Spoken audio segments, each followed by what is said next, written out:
একজন স্বামীকে বাঁচাতে স্ত্রী নিজের কিডনি দান করেন, পরবর্তীতে স্বামী সুস্থ হয়ে পরকীয়ায় জড়ায়, এক পর্যায়ে স্ত্রীকে মারধরও করে, পরকীয়া প্রেমিকার কাছে চলে যায়। এই ধরনের ঘটনার ইসলামী দৃষ্টিকোণ থেকে শাস্তি কি? যে মানুষটা তাকে নিজের জীবন বাজি রেখে তার জীবন রক্ষা করলো, তার সাথে বেঈমানি বিট্রে করা, এটা সুস্পষ্টভাবে তার নেয়ামতের কুফরি করা।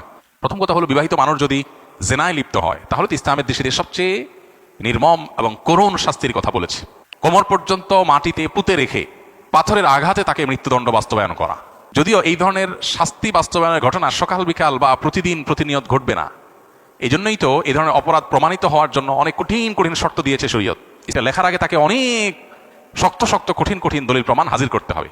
ধচক্ষে সরাসরি মূল জেনার দৃশ্য দেখার মতো উপযুক্ত শাস্তির সংখ্যা পূরণ, মানে সাক্ষীর সংখ্যা পূরণ হতে হবে, তারপর এটা হবে। এত সহজ না বিষয়টা। তবে এ ধরনের অপরাধের যে শাস্তির কথা বললাম সেটা কার্যকর করবে ইসলামের বিচারিক আদালত। এটা কোনো ব্যক্তি, কোনো গ্রুপ বিশেষ কেউ কারোর বিরুদ্ধে চাইলো আর বাস্তবায়ন করলো, এলাকা এলাকায় বিচার বসায়া সেটা করার কোনো অধিকার কাউকে দেওয়া হয়নি। অতএব সে বিষয়ে সাবধান থাকতে হবে। আর সবচেয়ে বড় কথা হলো, এত বড় অকৃতজ্ঞ মানুষ, তার শাস্তি কি হতে পারে সেটা একমাত্র আল্লাহ তাআলাই ভালো জানেন।